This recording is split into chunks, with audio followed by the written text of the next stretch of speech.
Hello বন্ধুরা, good morning. কেমন আছো তোমরা সবাই? আশা করছি তোমরা সবাই খুব ভালো আছো। আমিও খুব ভালো আছি।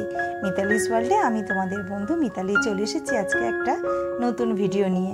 ভিডিওটা তোমরা দেখতে থাকো। আশা করব আগামী 10 মিনিট তোমাদের একটুও বোরিং লাগবে না ভিডিওটা দেখতে। তোমরা কিন্তু স্কিপ না করে ভিডিওটা দেখতে থাকো। আজকে কিন্তু বিয়েবাড়ির চমক রয়েছে। একটা বিয়েবাড়ির ইনভিটেশন পড়েছিল, আমরা গিয়েছিলাম, খুব মজাও করেছি। তো ভিডিওটা দেখতে থাকো। আর বিয়েবাড়ির সাজটা কেমন হয়েছিল প্লিজ আমাকে তাহলে কমেন্ট করে জানিও। আমি কিন্তু একাই সেজেছি, নিজেই সেজেছি, যদিও আমি খুব একটা নিজে সাজতে পারিনি। এতদিন মানে আমার বোনের বিয়ের আগে আমার যে কটা বিয়েবাড়ি পড়েছিল আমার বোন এসে না সাজিয়ে দিত, কিন্তু ওর যখন বিয়ে হয়ে গেছে ওকে তো সব সময় ডাকতে পারি না, তার উপর ও একটা অফিসের জব করে, সেই জন্য ওকে আর আমি ডাকতে পারি না। তো যাই হোক, আমি নিজেই সেজেছি। কেমন লাগছে আমাকে তাহলে আমাকে জানিয়ে দিও। দেখো সমস্তটা ঝাড় দিয়ে এবার আমি ঘরটা মুছে ফেলছি।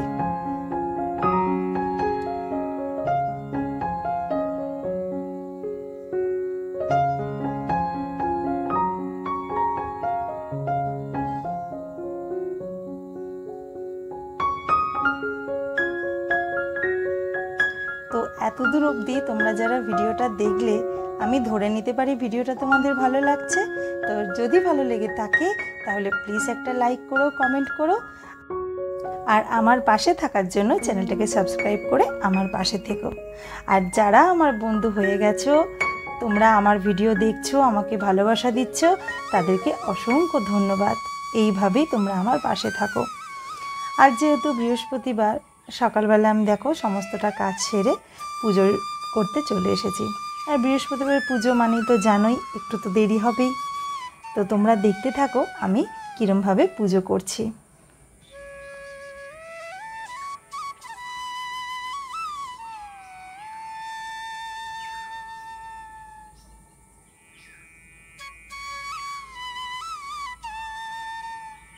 দেখো আমি কিন্তু আমসরটা লক্ষ্মীর ঘটের মধ্যে দিয়ে দিয়েছি। আমি কিন্তু 5টা পাতাওয়ালাই আমসর লাগাই, কিন্তু আজকে দেখছি পাতাগুলো এতটাই ভালো, আমি 7টা পাতা লাগিয়েছি। আর পাতাগুলো একদমই ছিঁড়তে ইচ্ছা করছিল না, ওই জন্যে 7টা পাতা দিয়েই আমি আমসরটা লাগিয়ে নিয়েছি।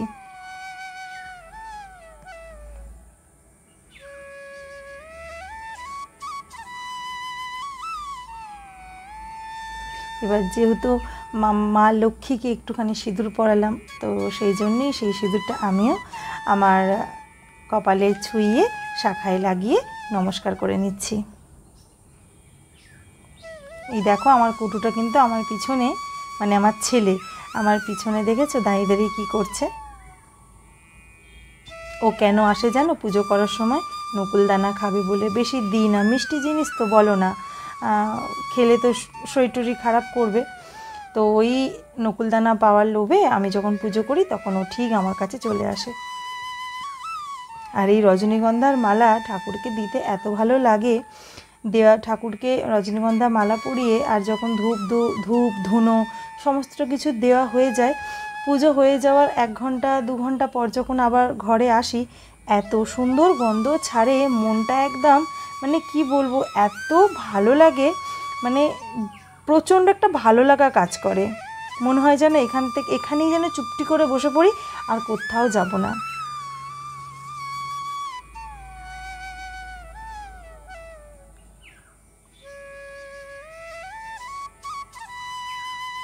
আর আমি সব ঠাকুরকে বন্ধুরা মালা দিতে পারি না। আমি ওই আমাদের ইষ্টদেবতা গুরুদেব তাকে দিই, আর মা লক্ষ্মীকে দিই। মা লক্ষ্মী যেদিন দিন দেবেন তখন আশা করি আমি সব ঠাকুরকেই মালা পরাবো।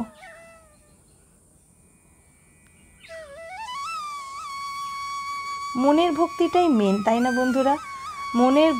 মনের মধ্যে যদি ভক্তি থাকে তাহলে ফুল দিয়েই কি বা ফুল না দিয়েই কি, সেটাই কিন্তু, সেই পুজোটাই কিন্তু গ্রহণযোগ্য হয় যদি আমার মনে ভক্তি থাকে।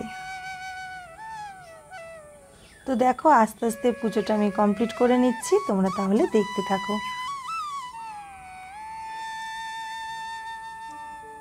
আর পুজো হয়ে যাওয়ার পরে রান্নাবান্না করে খাওয়া দাওয়া করে একটু ঘুমিয়ে নিয়েছিলাম। আর এই দেখো সাজুগুজু করে চলে এসেছি। চুল বাঁধাটা কেমন হয়েছে আমাকে একটুখানি জানিয়ে দিও যেন। এই চুলটা বাঁধতে আমার মিনিমাম 1 ঘন্টা লেগেছে, ঠিকঠাক সেট হচ্ছিল না। তো যাই হোক, কোনো রকমে চুলটা বেঁধেছি। চলো এবার তোমাদেরকেও দেখাই। চলে এসেছি বিয়েবাড়ির একদম গেটের সামনে। গেটটা কি সুন্দর করে ফুল দিয়ে ডেকোরেশন করেছে, দেখো কি ভালো লাগছে, তাই না? এটা আমার একটা মানে প্রতিবেশীরই একটা বোনের বিয়ে ছিল। তো মেয়ের বিয়ে কালী পুজোর রাত, একদম ধুমধাম করে আলো ফুল দিয়ে সাজানো হয়েছে। কালকে মেয়ে যখন শ্বশুরবাড়ি চলে যাবে, সবটাই কেমন অন্ধকার হয়ে যাবে। আর এটাই হয়ে আসছে, কিছু করার নেই। মেয়ে জন্ম মানেই পরের ঘরের জন্য।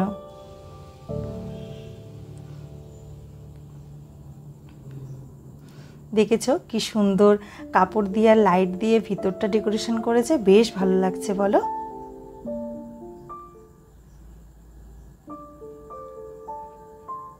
আর নানা ধরনের স্টলও দিয়েছিল।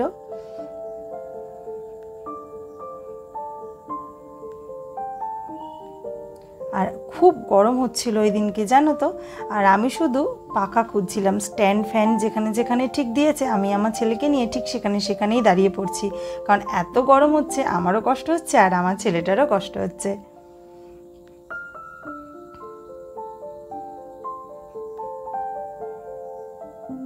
তো চলো তোমাদেরকে এবার একটুখানি কনেকে দেখিয়ে নিই।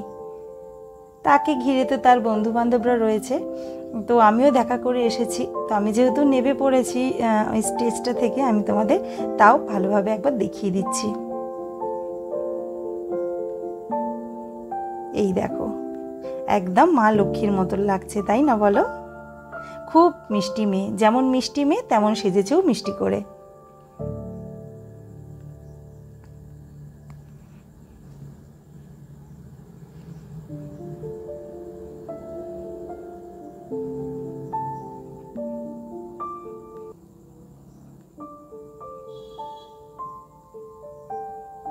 তো এই দেখো দাঁড়িয়ে রয়েছি আমি আর আমার পুকু। আমাকে দেখে বুঝতেই পারছো আমার কতটা গরম হচ্ছে, আমি কিন্তু একদম ঘেমে নিয়ে একেকার।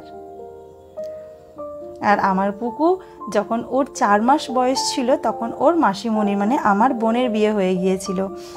বোনের বিয়ে হয়েছে, তখনও ওর তো কোনো জ্ঞানই নেই। তবু এখন একটু বড় হয়েছে, যদিও বড় হয়ে এই জিনিসটা ওর মনে থাকবে না, তাহলেও ও চারদিকটা দেখছে, এত আলো, এত ফুল, এত লাইট।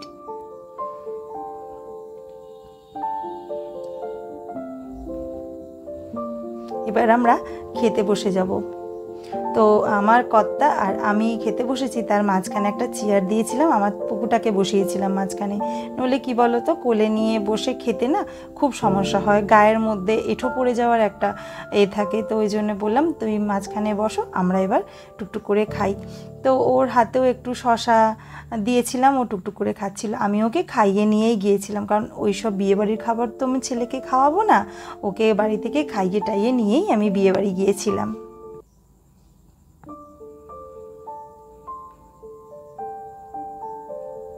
কেমন লাগছে আমাকে প্লিজ তাহলে কিন্তু কমেন্ট করে জানিও। আর এই যেখানে বিয়েবাড়ির এই যেখানে এটা করা হয়েছিল, প্যান্ডেলটা করা হয়েছিল, সেখানে একটা বড় জায়েন্ট স্ক্রিন দেওয়া হয়েছে, যাতে লোকের এই বিয়েটা দেখতে সুবিধা হয়। বিয়েটা অ্যাকচুয়ালি হচ্ছিল বোনেদের বাড়ির ছাদে, তো সেখানে লোক বেশি ভিড় করেনি, এই জায়েন্ট স্ক্রিনেই দেখেই বেশ ভালো লাগছিল দেখতে।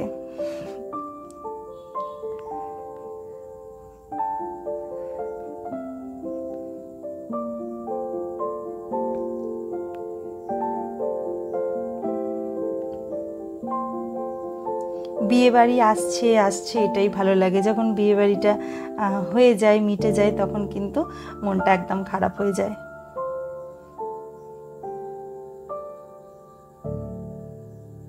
তো চলো আজকের মতন এখানেই বিদায় নিচ্ছি। ভিডিওটা কেমন লাগলো প্লিজ তাহলে আমাকে কমেন্ট করে জানিয়ে দিও। আজকের মতন টাটা, দেখা হবে অন্য কোনো ব্লগে।